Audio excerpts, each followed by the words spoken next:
This might surprise you, but the augment that I ended up researching for the longest in set 8 is Nilah's carry augment Gifted. It was pretty clear from the start that this augment had amazing potential, and it's honestly a crime how underutilized it is. Unfortunately, still to this very day, this augment requires a lot of in-depth knowledge to properly use it, which is likely one of the reasons that players just don't feel confident in taking it. So in this video, let me show you how this augment works and all the traps you can fall into that can potentially ruin your game. The concept of this augment is very simple. If Nilah has an item, then she can transfer this item for one fight to a nearby allied unit. If she has more than one item, then it will just choose one at random, but do keep in mind it can prioritize components over full items. You cannot transfer Gadgettine, Ornn or Radiant items, but it will work for normal items and emblems. The emblems are the reason why this augment has so much potential, because it allows you to reach chase traits much earlier than expected. For example, if you have a laser core emblem as your first augment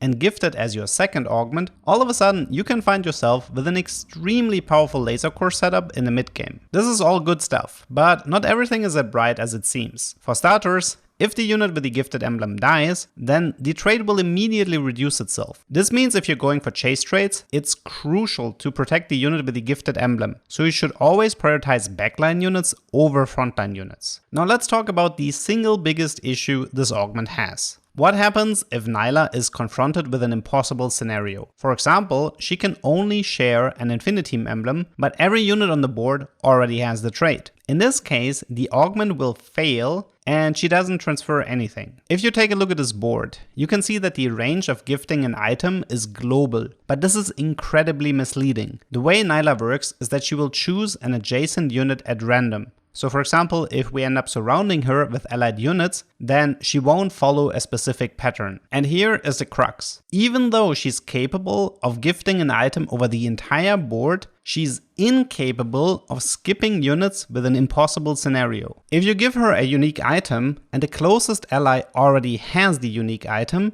then she does not give out the item to anyone else. This means when you use this augment, you have to be very specific with her positioning. You want to protect the emblem, but you can't have any other units with the same trait close to her. This is why you should position her in the third row next to the unit that is supposed to receive the item. Weirdly enough, she is capable of skipping units as long as they have 3 items. In this situation, Nilah can recognize that Syndra isn't a viable target and instead looks for the next best allied unit. Personally, I think it's a shame that it still works like this. And I'm sure plenty of players have experienced a situation where they placed Nilah next to invalid units and then they were surprised about the augment not functioning. Do you guys have any questions left regarding this augment or a favorite trait combination you want to share? Let me know in the comments. I hope you learned something and see you next time.